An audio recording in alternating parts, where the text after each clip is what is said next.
Assalamualaikum warahmatullahi wabarakatuh. Waalaikumsalam warahmatullahi wabarakatuh. Alhamdulillahirabbil alamin. Asyhadu alla ilaha illallah wa asyhadu anna Muhammadar Rasulullah. Puji dan syukur kita panjatkan kehadirat Allah karena kita semua bisa kembali lagi bertemu dengan bulan Ramadan.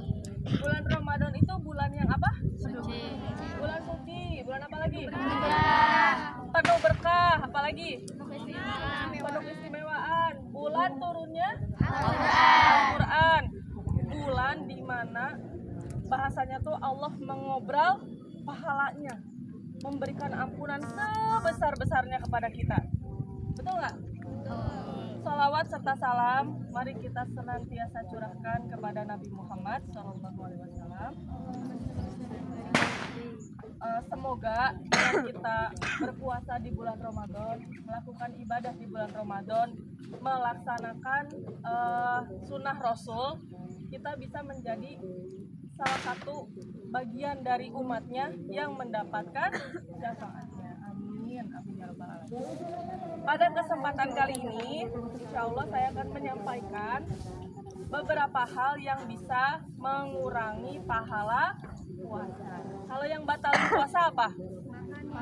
Makan, minum ya. Kalau yang menggugurkan pahala puasa, ini akan kita bahas hari ini. Bisa kedengeran nggak? Oke, ya. Saya punya catatan. Soalnya nggak ada infokus, jadi pakai catatan ya. Nih ceritanya gini. Dari Abu Hurairah, gimana sih? Ya. Rasulullah bersabda, Allah Azza wa Jalla berfirman dalam hadis qudsi, semua amal perbuatan anak Adam, yakni manusia itu adalah untuknya, melainkan berpuasa, karena sesungguhnya puasa itu adalah untukku dan aku yang akan memberikan balasan dengan jadi seperti yang kita sudah tahu, kita pernah dengarkan bahwa puasa itu benar-benar antara kita sama Allah. Mungkin di depan manusia kita nggak makan dan nggak minum, tapi di luar dari itu Allah yang tahu. Ya, puasa kita itu diterima atau tidak itu hanya Allah. Lain kalau sholat ya, sholat kedengeran, kelihatan. Haji juga ya, kedengeran, kelihatan. Kalau puasa tuh spesial. Ya, sudah saya keluar. Spesial gitu ya. Nah, puasa juga ada beberapa tingkatan. Yang pertama, yang pada umumnya adalah puasa menahan lapar dan haus. Itu buat anak kecil. Ya, kalian anak kecil bukan? Kan ya, bocil saya mah ya. Nggak gitu. Kita udah nggak dalam tahap menahan lapar dan haus saja. Betul nggak? Kita udah naik level ceritanya ke level yang lebih tinggi, yaitu menahan lapar, menahan haus, menahan apa lagi? Hawa nafsu, menahan apa lagi? Amarah, dan menahan apa-apa yang Allah larang. Kadang-kadang kalau bocil mah ya nahan lapar, nahan haus, tapi kalau berantem sama adiknya marah-marah. Wah, itu mah fenomena di rumah lah begitu. Si Furqon sama Hanif. Furqon menahan haus dan lapar, tapi kalau mau marah tenaganya ada. Tapi giliran nyuruh nolong orang tua gitu ya, capek nih, capek gitu. Tapi giliran adiknya yang nyautin, apa kamu apa? Waduh, dia masih ada tenaga buat marah gitu. Tapi untuk nolong orang tua males gitu ya. Nah, itulah puasanya anak kecil. Kalau puasa kita udah nggak kayak gitu lagi dong harusnya, ya kan? Nah, sekarang kita akan bahas ada 5 hal yang bisa menggugurkan atau mengurangi pahala puasa. Yang pertama adalah ghibah. Yang kedua, namimah. Ada yang tahu namimah apa? Yang pertama ghibah. Yang kedua namimah. Namimah. Disatuin sih kalau tulisannya. Yang ketiga al-kadzib. Yang keempat bersumpah palsu. Yang kelima melihat dengan syahwat atau nafsu.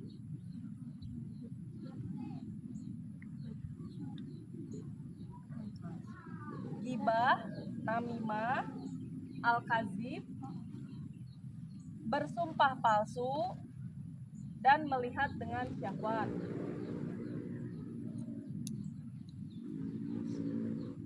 Kita kalau begini kerung-kerung ya. Yang pertama gibah. Udah sering ya denger ya. Nah, ini katanya ada di surat Al-Hujurat ayat 12. Wahai orang-orang yang beriman, jadi yang gak beriman nggak usah dengerin. Jauhilah kebanyakan prasangka, karena sesungguhnya sebagian prasangka adalah dosa. Janganlah kamu sekalian mencari-cari kesalahan orang lain, dan janganlah kamu sekalian bergibah atau menggunjing satu sama lain. Adakah seseorang di antara kamu sekalian yang suka makan daging saudaranya yang sudah mati? Tentu kamu merasa jijik kepadanya. Bertakwalah kepada Allah, sesungguhnya Allah Maha Penerima Taubat lagi Maha Penyayang. Jadi awal dari kata gibah, awal dari perbuatan gibah adalah, tahu nggak sih? Tadi ya. Kamu tahu nggak? Barusan itu awalnya. Walaupun itu kenyataan sih, yang kamu lihat adalah kenyataan, atau kamu melihat sendiri tapi keburukan dari orang lain. Itu kan maksudnya gibah. Dari Abu Hurairah bahwa Rasulullah pernah bertanya, tahukah kamu apakah gibah itu? Para sahabat menjawab, Allah dan Rasulnya lebih tahu. Kemudian Rasulullah Shallallahu Alaihi Wasallam bersabda, gibah adalah kamu membicarakan saudaramu mengenai sesuatu yang tidak ia sukai. Ada nggak sih di antara kita yang suka keburukan kita dibicarakan sama orang lain? Kan nggak ada ya sebenarnya. Kecuali dalam rangka evaluasi dan orangnya tahu. Kitanya tahu gitu. Oh iya, memang kita ada salah ini, ada salah ini. Seperti itu. Lanjut. Seseorang bertanya, ya Rasulullah, bagaimana menurut engkau apabila orang yang saya bicarakan itu memang sesuai dengan yang saya ucapkan? Beliau berkata, apabila benar apa yang kamu bicarakan itu apa adanya, maka berarti kamu telah menggunjingnya. Dan apabila yang kamu bicarakan itu tidak ada padanya, maka berarti kamu telah membuat-buat kebohongan terhadapnya. Itu sekalipun benar dibilang. Benar loh. Apalagi kalau bukan. Dan gibah itu ada secara lisan, tulisan, ataupun isyarat. Tahu tuh teman-teman tahu artinya apa itu? Gitu dah tuh udah tahu artinya. Gitu dong udah tahu. Yang diomonginnya mah nggak tahu kali ya maksudnya apa gitu. Itu tuh isyarat menggunjing juga loh, dengan tatapan mata dan sorotan mata. Apa sih namanya itu? Sorotan mata yang tajam tuh. Bukan, ada bahasanya loh yang sekarang tuh. Bombastic side eyes.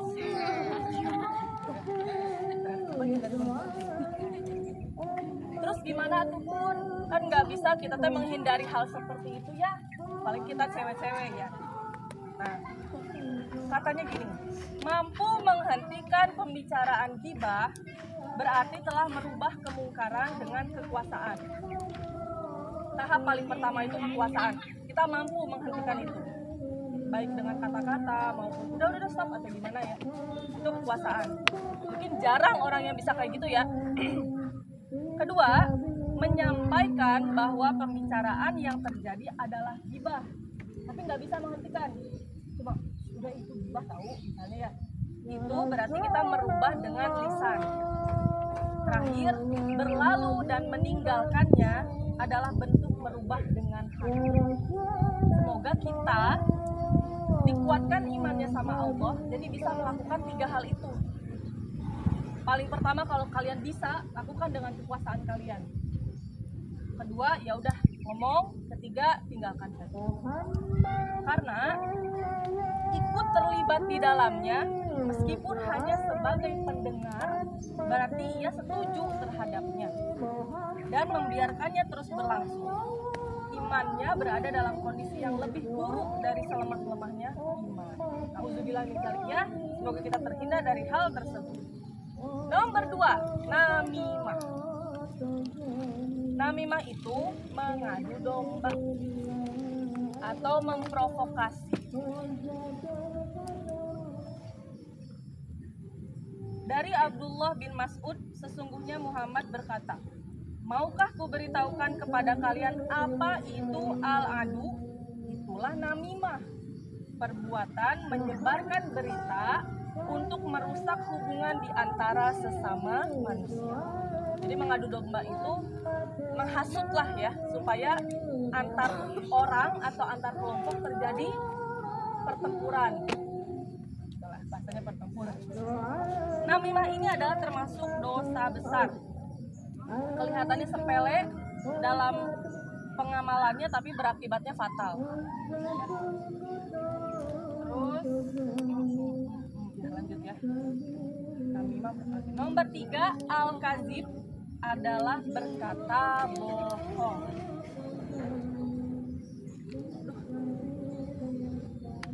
Kalau sudah berbohong sekali, biasanya akan ditutupi dengan kebohongan berikutnya. Seperti contohnya dalam pertemanan, mungkin kita tidak bisa menyamakan ya kondisi ekonomi kita dengan teman. Tapi misalkan ada satu anak yang akhirnya dia gabung dalam circle yang bisa dibilang kaya atau menengah ke atas. Bagaimanapun caranya dia akan menunjukkan bahwa dia juga kaya. Misalnya dia pinjam tas saudaranya, dia akui punya dia. Kemudian iya ini saya beli waktu mama saya ke Australia dan segala macam. Padahal misalnya bohong. Terus temennya kan nanya, oh iya mama kamu ngapain di Australia? Iya mama aku tuh. Nah, itu baru satu bohong. Tutup lagi pakai kebohongan. Tutup lagi pakai kebohongan. Capek nggak sih hidup kayak gitu? Capek banget dah. Saya aja ngomongnya capek. Ya. Apalagi mengamalkannya gitu. Dengan bohong seperti itu. Itu kalau dia di circle itu, ntar pindah circle yang lain misalnya, berbohong lagi. Alhamdulillah ya, jangan sampai kita kayak gitu. Lebih baik kita jujur dengan diri kita apa adanya, kondisi keluarga kita apa adanya, tapi hidupnya tenang. Atau kayak gini, supaya kelihatan keren di sosial media, maka dia menunjukkan, oh saya habis beli mobil, saya habis beli rumah dan segala macam. Tapi misalnya ngutang, pinjol, itu lelah loh. Keluarga saya juga ada yang sempat terjerat pinjol ya. Ya Allah, bunganya naiknya cepet banget gitu. Padahal kenapa sih kita harus mengukur kesuksesan kita dari kehidupan orang lain? Orang lain udah punya utang, kita belum sih ya. Wah dan segala macam. Rasanya melelahkan. Ini juga yang saat ini sedang saya alami. Ini saya juga mohon doanya ya. Saat ini Allah sedang memberikan amanah lagi sama saya. Capek dan agak, ya Allah, emang saya bisa ya gitu. Hanifah dengan umur segitu udah mau punya dedek lagi. Ya Allah, orang mah umur segini pengen punya rumah, misalnya gitu, punya mobil atau gimana gitu. Ini dikasih lagi. Rasanya kayak udah tua, nggak tua-tua banget sih sebenarnya, masih di bawah 40. Cuma di sisi lain ya mungkin ya Allah memberikan itu supaya udah gitu, nggak usah kejar dunia lah gitu. Ini masih banyak nih amanah yang bisa diurus gitu, berarti kayak gitu. Ya Allah, 5 coba gimana? Antara sampai kemarin tuh saya masih ngerasa berdoanya masih Allah, kayaknya nggak sanggup gitu. Cuma pas kemarin USG, karena saya udah pengalaman lahiran di satu tempat itu dan nyaman, jadi saya selalu ke Bekasi lagi kalau kontrol. Pas kontrol kan gumpalan darah yang pertama Allah ciptakan tuh kan jantung ya. Jadi pada saat USG itu udah kedengeran. Bayangin umur 7 minggu udah kedengeran suara jantung. Meleleh kan saya di situ. Jadi akhirnya saya perlahan-lahan menerima dan kata bilannya udah ini nggak usah puasa katanya gitu. Karena saya masih puasa. Terus disuruh ya udah stop aja puasanya, dijaga dedeknya. Kayak ya Allah, ternyata Allah masih percaya gitu. Nah, ya jadi tadi apa al-kazib ya. saya juga ngerasa lelah kita berbohong meskipun hanya di media sosial loh. Belum jawabin komen atau gimana dengan kebohongan-kebohongan kan lelah ya. Udah aja kita jujur lah apa adanya. Emang kita hidupnya begini kok gitu. Kalau emang menginspirasi bisa mengajak orang ke kebaikan ya udah kita ajak orang berbuat kebaikan gitu melalui media sosial gitu. Tapi bukan ajang pamer. Yang keempat tadi apa? Sumpah palsu. Gimana ya? Misalkan ada orang nanya nih, emang bener ya nanti kajian di atap misalnya? Bener, sumpah demi Allah. Perlu nggak sih sampai ngomong kayak gitu? Enggak kan ya? Jadi kadang-kadang kita tuh dengan mudahnya berkata demi Allah untuk hal-hal yang sebenarnya nggak usah pakai demi Allah gitu. Iya benar, dari kata Bunda Syarifah gitu kan udah cukup ya. Tapi kayaknya bahasa sumpah demi Allah itu menjadi hal yang lumrah dan biasa kita ucapkan untuk hal-hal yang sepele. Padahal sumpah itu merupakan suatu perbuatan yang sakral dengan beberapa perkataan yang menunjukkan keseriusan sesuatu yang dikatakan itu. Jadi hati-hati gitu ya maksudnya dalam berkata. Bukan berarti nggak boleh, cuma yuk kita tempatkan bahasa sumpah ini di tempat yang memang bukan baik, sakral gitu, sesuatu yang memang perlu pakai sumpah. Karena di sini sumpah ada 3 macam. Saya bacain aja ini mah ya. Sumpah lagwi, yaitu sumpah yang tidak dimaksudkan untuk bersumpah. Nah gimana ya? Contohnya kayak demi Allah kamu wajib makan, kayak gitu. Kayak ngingetin lah ya, iya sih emang tahu kita juga wajib makan kayak gitu ya. Itu kayak sumpah-sumpah yang tadi tuh, ditanya hal-hal yang gimana nggak usah pakai sumpah sebenarnya kan gitu. Jadi nggak ada maksud untuk bersumpah. Itu namanya sumpah lagwi. Yang kedua sumpah munakidah. Sumpah yang memang benar-benar sengaja diucapkan untuk bersumpah, untuk melakukan atau meninggalkan sesuatu hal. Contohnya, demi Allah saya akan bersedekah sebanyak 1 juta rupiah untuk meyakinkan dan membuat orang yang akan mungkin kita berikan sedekah itu yakin gitu ya, percaya bahwa kita akan memberikan sedekah. Atau saya bersumpah demi Allah tidak akan menipumu. Nah ini mulai nih, emang levelnya yang ini perlu pakai sumpah gitu. Terakhir adalah sumpah gomus. Ialah sumpah palsu. Sumpah gomus itu sumpah palsu. Sumpah yang diucapkan untuk menipu atau mengkhianati orang lain. Sumpah palsu ini dosa besar. Jadi kita tuh tahu saya tuh nggak akan sih sebenarnya ngasih itu ke dia, tapi sumpah aja. Itu udah palsu ya, bohong ya. Yang terlihat. Yang terakhir nomor 5 adalah melihat dengan syahwat. Nah, ya saya nggak mau apa. Gini. Saya mau kasih contoh kasus nih ya. Ada 2 orang nih ngobrol lah ceritanya. Tahu nggak sih? Nah mulai itu ya dia ngomong. Tahu nggak sih si X itu, saya nggak mau nyebut nama ya takut ada yang sama. Si X itu kalau kentut bau banget. Dia ngomong sama si, misalnya A sama B lah ya, ngomongin si X. B tahu nggak? X itu kalau kentut bau banget. Kan nggak percaya tuh si B ya. Kan dia tuh cantik. Iya emang cantik kan kentutnya bau. Kata si A itu provokasi. Terus kamu tahu nggak si Y itu ngejauhin X karena kentutnya bau. Kata si A. Pantesan, ya kan. Terus makanya kita nggak usah deket-deket sama si X. Kamu masih nggak percaya ya? Sumpah demi Allah. Gitu. Terus terakhirnya, wangi apa ini ya? Iya enak banget ya kayaknya ayam goreng. Aduh, pakai sambal, pakai lalapan, mana sih anget ya Allah enak banget. Bayangin, dalam satu kejadian, hanya dalam satu waktu dia melakukan 5 hal yang menggugurkan pahala puasa. Udah ngapain lanjutin puasa? Ya nggak? Cuma dalam beberapa kalimat aja dia sudah melakukan gibah yang pertama. Kedua, dia bohong, dia bilang si Y itu ngejauhin X gara-gara baunya kentut, padahal ya belum tentu ya karena itu gitu, itu bohong. Yang ketiga, makanya nggak usah ngedeketin si X, kita jauhin aja, kentutnya bau, itu udah memprovokasi biar B nggak mau deket sama si X. Provokasi. Terakhir dia bersumpah palsu. Paling terakhirnya lagi dia membayangkan sesuatu dengan nafsu. Kalau misalnya kalian berpikir melihat dengan syahwat itu hanya dengan melihat laki-laki, terus mau apa sih emang kalau sama laki-laki? Kan perempuan mah biasa aja ya. Kita mah lebih tergiur sama seblak, sama cireng kuah buatan Bunda Ayu, ya nggak sih? Kayaknya lebih nafsu nggak sih ngeliat kayak gitu ketimbang ngeliat laki-laki ya. Kalau laki-laki ke perempuan mungkin beda lagi.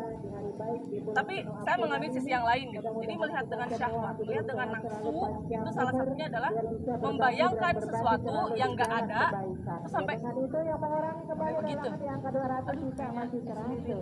Aduh, tapi sekarang lagi mendung jadi nggak ngaruh. Yang mendung-mendung gini mah enaknya anget-anget ya. Kan saya udah ngajakin lagi ya berpikiran dengan nafsu. Seperti itu.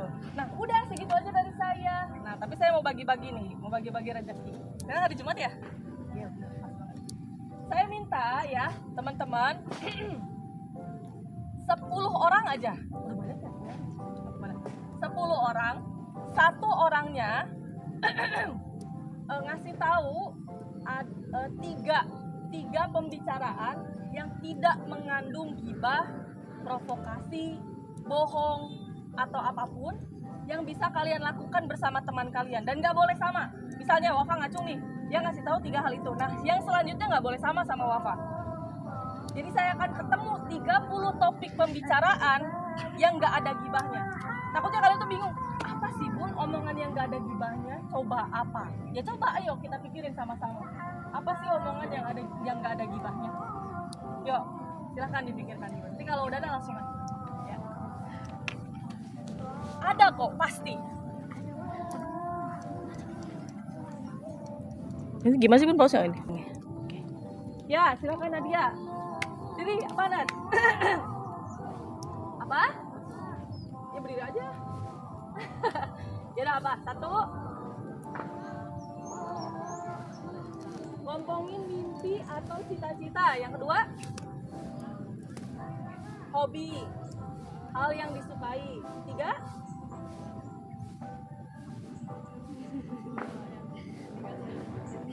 apa ayo? Apa ayo yang 3?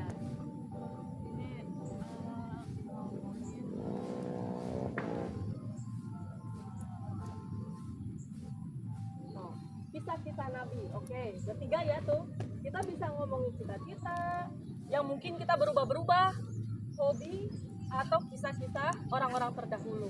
Yo, ada lagi nggak? Ya, bisa. Olahraga, belajar, dan tadarus. Belajar ini bisa di breakdown ya. Kalian bisa sumbernya belajar, tapi misalnya disempitkan. Misalnya pelajaran hari apa dan segala macam, boleh silakan. Beda sama belajar. Jadi kalau belajar kan umum ya, tapi kalian mau mempersempit boleh. Ayo, ada lagi? Baru 6 nih. Ya boleh, silakan.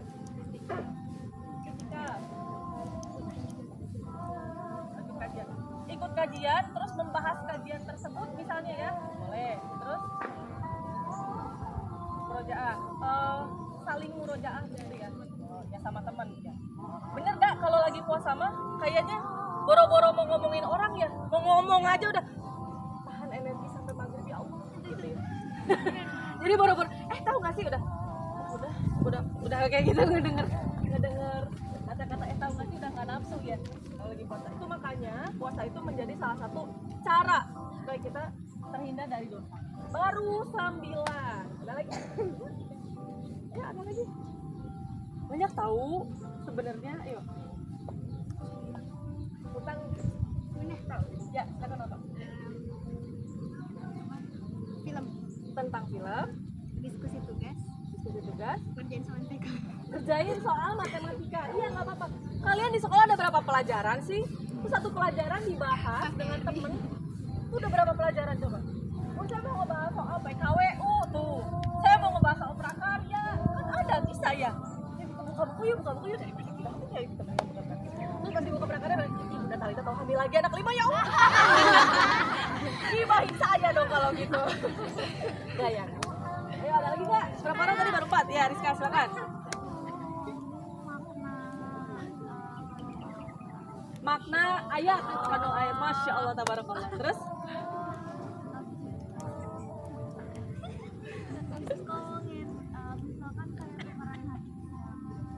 oh hadis yang kita tahu sama teman gitu ya. Oh masya Allah. Oke satu lagi. Ngomongin apa? Cerpen apa cerita? Boleh, terima kasih Rizka. Ya ada lagi? Ya. Ada berapa orang ya? Nadia. Ada 5. Berbagi apa nih? Berbagi makanan. Oh jadi mengajak kegiatan yang lain ya daripada kita bagi aja. Oh memasak untuk berbuka, masya Allah. Iya bantuin bibi. Oke udah 6 orang. Siapa lagi? Ya ayo, Adel. Ya ayo tadi perasaan mau ngomong. Ayo. Ayo, ada lagi nggak? Ayo siap. Baru 6 loh, 4 orang lagi. 4 orang lagi. Iya silakan. Membahas ilmu agama, Apa aja tuh maksudnya ilmu agama? Tuh maksudnya apa? hadis, terus hukum-hukumnya gitu, hukum ibadah tuh. Oh iya, fikih misalnya gitu ya. Terus Membahas hadis. fikih hadis tadi udah. Iya. Membahas hadis. Ilmu agama kan. Ilmu agama. Terus yang kedua? Tapi bahasanya aku nggak tahu gimana gitu maupun nambahnya. Ya nggak apa-apa. Sama saya nggak usah baku-baku. Membahas imam gitu. Imam, oh ya. Terus yang ketiga? Membahas Target hidup. Oke. Sip. Masa depan. Apa bedanya sama cita-cita?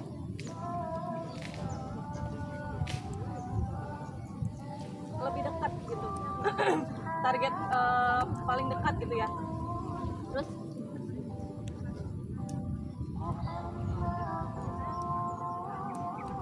nah, berbagi cerita dengan hal yang positif salah satunya adalah menceritakan pengalaman kita.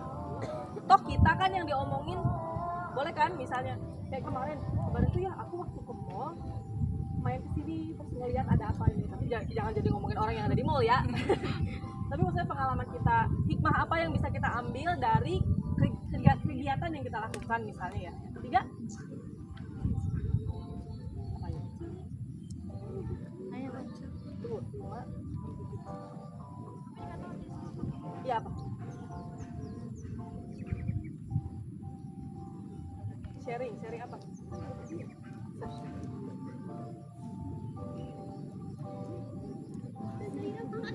Ayo.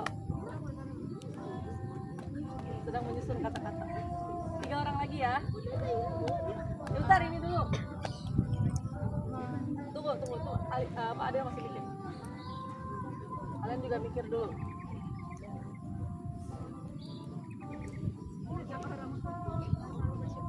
Oh gitu. Baik. Ya, membicarakan mau lanjut kemana, Oh, terus mau masuk jurusan apa, terus mau sabar. muhasabah diri. Ini udah berapa orang sih coba ngacung? Yang tadi udah 2, 3, 4, 5, 6, 7, 1 lagi dong. Wah, buat Aida dulu. Ayo, udah kan, kamu aja. Udah ya, aja. Udah, pokoknya tunjuk-tunjukkan, ayo.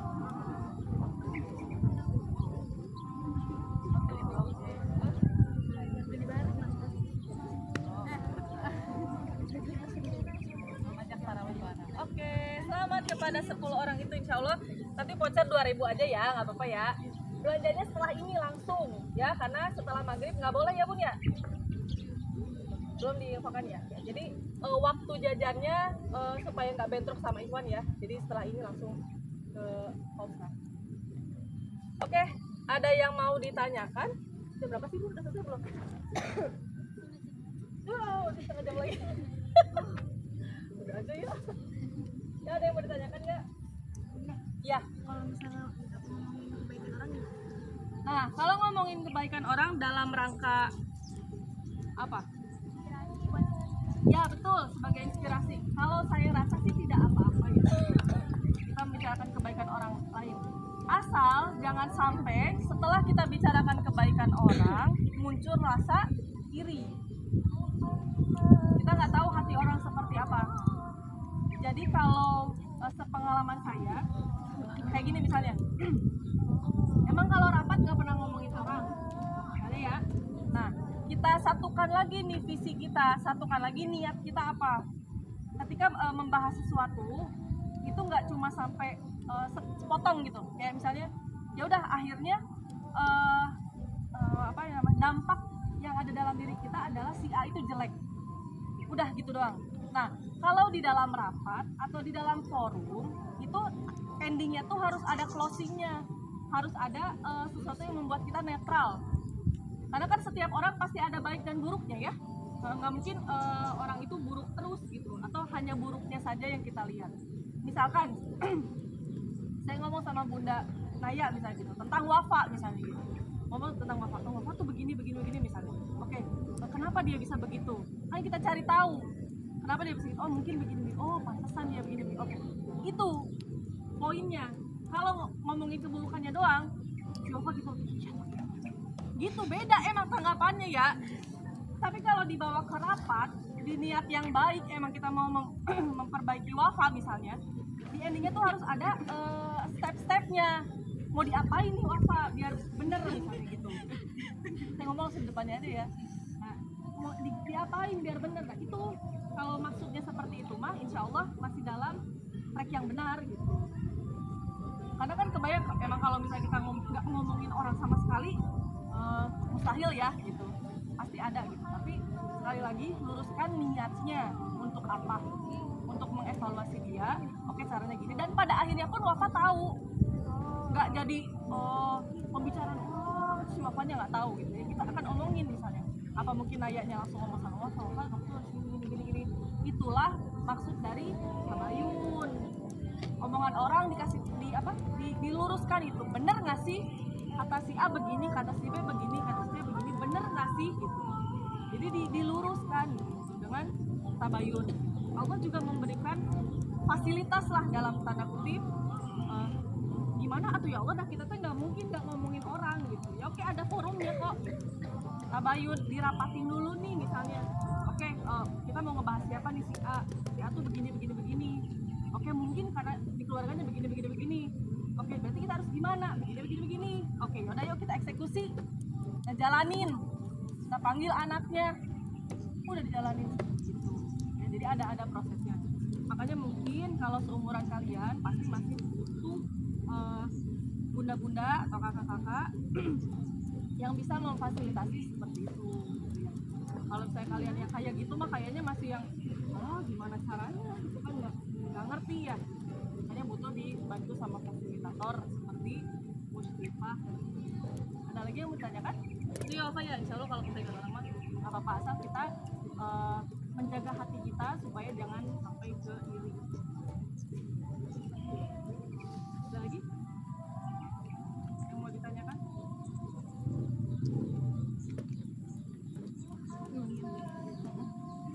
Apa? Ditanyakan? Iya.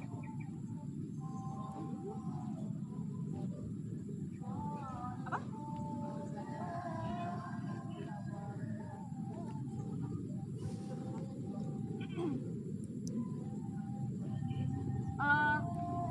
Saya juga pernah mengalami sih, pasti kita pernah mengalami ya, namanya kesel sama orang gitu, terus mengeluarkan unek-uneknya. Pertama, ketika kita mengeluarkan unek-unek itu adalah ke teman yang netral, bukan yang benci juga. Kamu tahu nih dia gak suka, kamu ngomong sama dia, udah kebakaran, kayak dikomporin, ya kan? Pilihlah teman yang netral, yang bisa memberikan nasihat atas apa yang kamu rasakan, teman atau kakak atau orang tua gitu ya, atau keluarga. itu dulu. Kalau misalnya kita milih temennya yang emang sama-sama kompor, itu kamu bukan nyari solusi, kamu nyari temen gibah namanya. Ya, cari dulu temen yang emang bisa membuat diri kamu netral. Kamu keluarkan perasaan kamu, unek-unek kamu dan segala macam, lalu dengarkan nasihat teman kita itu. Kemudian kalau memang kamu setelah unek-unek itu udah selesai, memaafkan ya sudah ya. Tapi kan kadang-kadang masih ada ganjelan tuh. Nah itu perlu ditabayun. Pasti butuh orang ketiga ya. Oh tabayun cuma berdua doang bisa berantem kayaknya. Jadi butuh pihak ketiga untuk menetralisir. Itu sih kalau saya ya di pikiran saya gitu. Kadang-kadang perempuan itu meluapkan aja udah selesai. Si yang mendengarkan, misalkan nih Nadia, posisi Nadia adalah Nadia yang punya masalah, punya unek-unek. Saya yang dengerinnya. Ya udah saya dengerin, kemudian kita kalau kebagian kita yang ngedengerinnya, usahakan jangan ngomporin balik. Jadi usahakan kita yang menetralkan. Carilah sisi positif dari orang tersebut, karena pasti ada kok. Sejelek-jeleknya walaupun, tapi bun itu kalau dan semua penyangkalan itu ya. Udahlah kalau tapinya udah lebih dari 3 kali mah udah istighfar aja lah. Karena kan kayak kita udah terlalu benci misalnya sama orang itu gitu ya, dengan segala macam keburukan yang dilakukan berulang-ulang dan sebagainya. Jadi udah mendingan nggak usah banyak cerita-cerita ke orang, khawatirnya malah jadi menyebarkan keburukan orang lain. Dan ketika Nadia merasakan itu, ya sama orang itu aja gitu ceritanya, nggak usah ke banyak orang. Yaitu dia, saya khawatirnya ketika saya juga merasakan hal tersebut, benci sama siapa, bukan benci ya, dia pernah melakukan hal buruk lah kepada kita ya misalnya gitu, nggak benci cuma kenapa sih dia kayak gitulah ya gitu ibaratnya.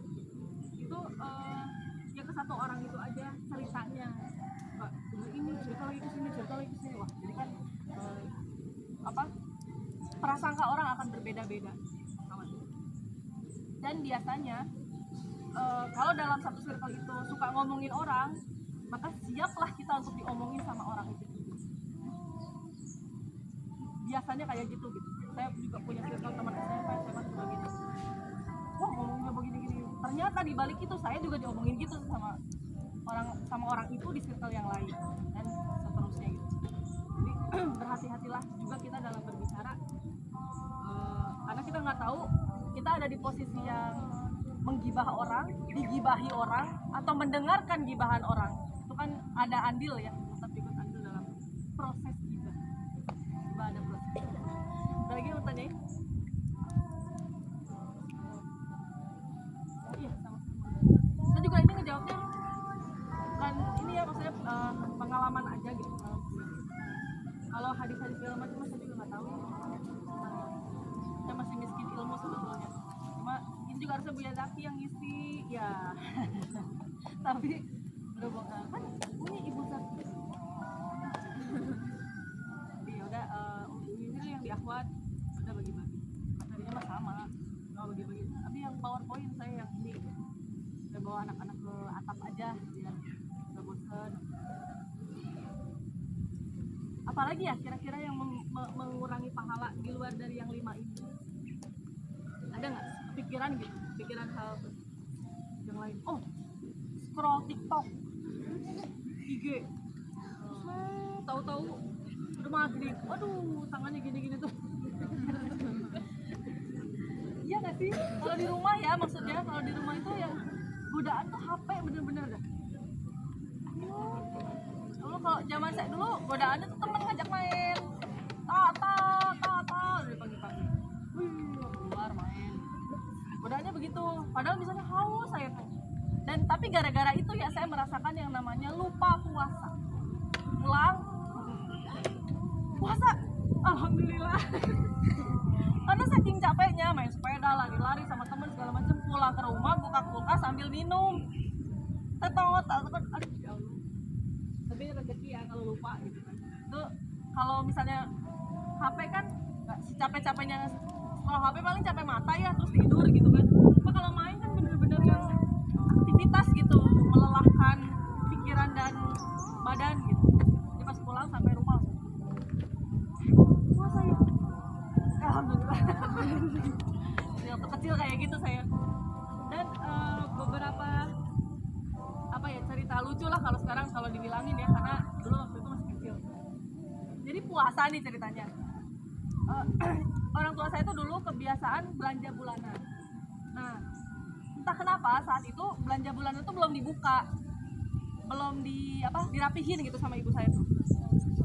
Saya kan kalau belanja bulanan senangnya ngambil cemilan dong ya kan di pasar. Terus pas nyampe rumah tuh sama ibu taruh di gudang aja. Terus aku tahu taruh di gudang ya udah pas siang-siang lapar banget. Terus ibu aku nggak ada, gudang kan tempat yang sepi dan tertutup ya. Aku masuk aku makan. Nah, udah makan terus sempat gini, saya lewat ruang makan, ibu saya keluar dari kamar. Kita ngapain? Popo, tapi sambil ini tuh penuh sama taro popo udah. Terus ngerasanya masih aman tuh, aman kan. Nah pas lagi buka puasa biasa kan caper nih, joget-joget, udah bisa buka puasa, tamat puasa, padahal tadi makan taro kan. Terus takut taro ibu kebuka, nggak tahu tikus kali gitu. Tikusnya segede gini. Terus masih kecil sih gitu. Terus karena merasa wah kalau buka jajanan ketahuan nih gitu kan, besoknya saya ngapain coba? Minum air keran. Halusnya SD tuh naik ke atas. Kan kalau kamar mandi di bawah kan sama ibu gitu, tahu gitu ya. Naik ke atas ke kamar mandi bibi ke kamar mandi. Kenapa gitu? Nggak apa-apa. Terus jongkok dulu. Nggak tahu itu bakterinya udah sebanyak apa yang saya minum. Kayak cuma ya udah yang penting ngilangin dahaga aja gitu, nggak ngerti sehat atau enggaknya dan segala macam. Itu pengalaman. Dan orang tua saya juga kalau diceritain gitu ya ketawa-ketawa aja saat itu gitu ya. Terus sholat wudhu, masuk kamar, gelar-gelar, taruh-taruh, udah tuh mau kena berantakan. Maksudnya kalau orang yang jujur mah nggak usah dikasih tahu ya, tuh mau kena berantakan tuh sejarah udah digelar, nggak usah kayak gitu nggak sih ya. Kalau misalnya kita jujur udah aja, udah jawabnya, nggak usah sampai butuh pembuktian gitu loh, gitu kan segala macam. Itu rambut basah segala macam itu gitu tuh aku kecilnya gitu. Tapi ya masya Allah ya gitu. Kita sudah melewati masa-masa SD itu dan itu akan menjadi cerita lucu asal kalau cerita ke anak saat itu nanti gitu ya, berikan hikmahnya gitu, jangan biasa gitu waktu kecil banyak bahaya gitu untuk masih SD nih gitu kan. Saya bicara begini karena saya merasa kalian sudah tahu baik dan buruk. Nah, seperti itu jangan sampai kita lakukan di masa sekarang, apalagi udah balik ya. Dulu alhamdulillah saya lakukan sebelum balik, dan setelah balik alhamdulillah gitu ya, orang tua saya suka bilang, ih si Tama soleh pisan, kemana-mana bawa mukena. Bawa mukena, sholatnya mah sholat nggak tahu. Jadi setiap mau pergi tuh pencitraan gitu loh ceritanya kalau bahasa sekarang. Tunggu mau bawa mukena dulu ya, bawa tapi nggak tahu sholat apa nggak jamaah ya waktu SD. Tapi itu menjadi kebanggaan buat orang tua, cuma bawa mukena aja orang tua udah bangga. Apalagi kalian yang hafal Al-Quran, nulis tulisan dan segala macam. Wah, pasti orang tua itu sebenarnya mewek gitu ngeliat kalian tuh sebenarnya. Mewek tuh seneng bahagia, nangis bahagia. Orang tua cuma ngeliat anaknya sholat bener aja udah seneng banget gitu. Apalagi ngeliat ya, udah aja ya bun ya. Ya, ada lagi yang bertanyakan atau mau cerita pengalaman seru waktu kecil puasa? Kali ada yang mau bercerita. Kalau lagi puasa ngedumel gimana? Oh iya, ngedumel ya. Ngedumel itu artinya marah-marah nggak sih? Di bawah marah-marah sedikit ya. Kalau marah-marah kan udah kayak wah gitu ya, levelnya udah gitu. Mungkin kalau ngedumel tuh di bawah marah sedikit ya. Ngedumelnya gimana?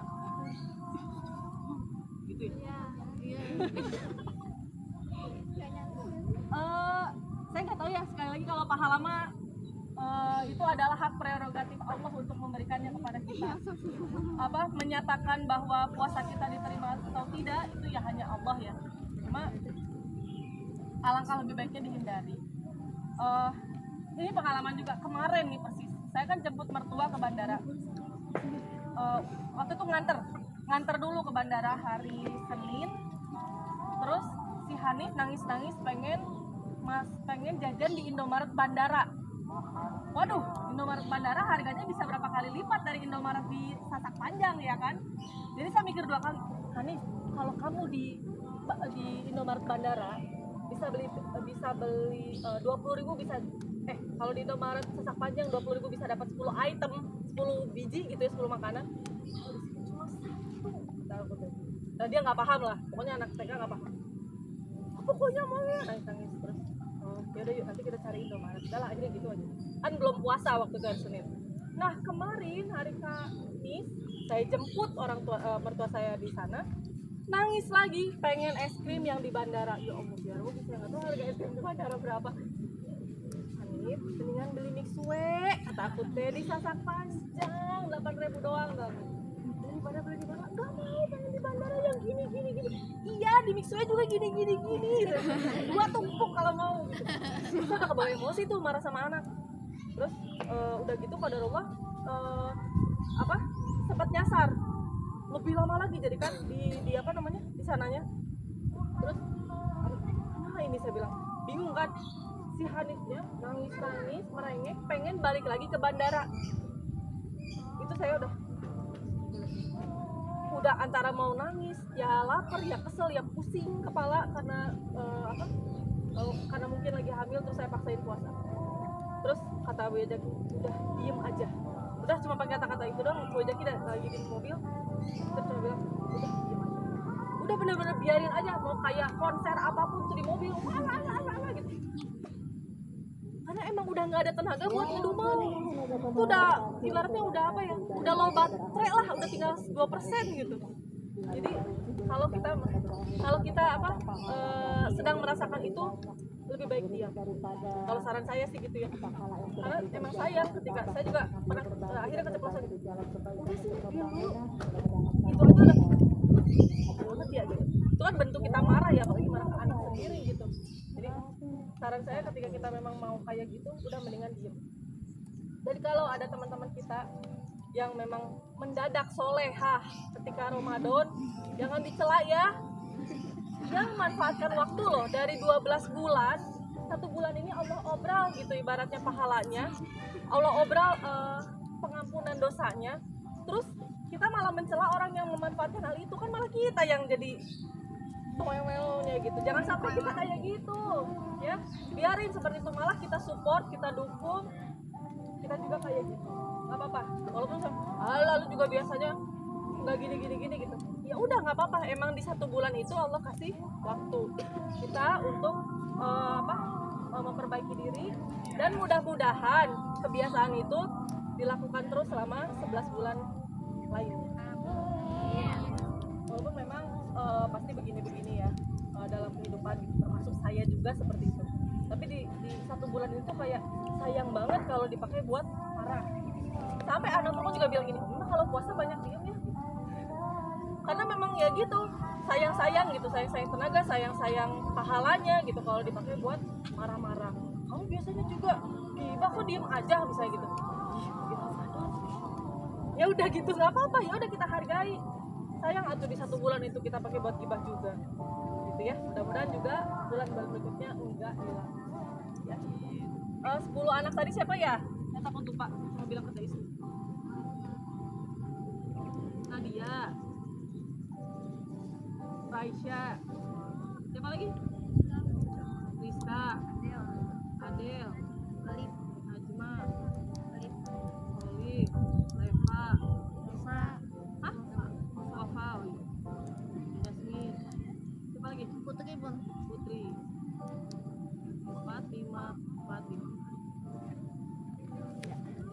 Baik, kalau tidak ada yang ditanyakan lagi, saya mengucapkan terima kasih jazakumullah khair teman-teman mau mendengarkan cerita saya. Anggap aja ini berbagi pengalaman, berbagi ilmu, karena sesungguhnya setiap manusia ini mesti belajar sampai mati ya, satu kali yang lahat. Bukan berarti saya lebih banyak, lebih tua, lebih banyak ilmunya. Mungkin di sisi lain iya, tapi di sisi lainnya juga saya masih banyak belajar.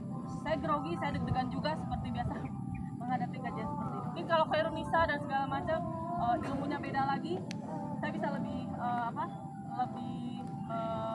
enjoy menyampaikannya. Kalau saya kelihatan sedikit gimana, mohon maaf ya. Sekali lagi saya masih belajar, mudah-mudahan juga terima kasih sudah mendampingi, dan kita sama-sama mendampingi anak-anak kita supaya jangan sampai pahala mereka berkurang, pahala puasa mereka berkurang ya.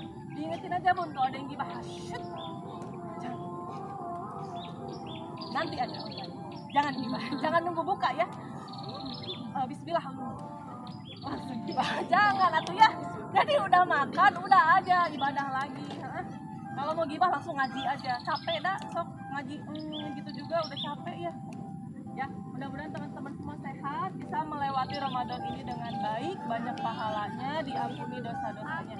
Amin ya rabbal alamin. Terima kasih. Mari kita tutup dengan membaca hamdalah dan doa kafaratul majelis. Amin. Subhanallahumma wa bihamdika asyhadu an la ilaha illa anta astaghfiruka wa atubu ilaik. Assalamualaikum warahmatullahi wabarakatuh.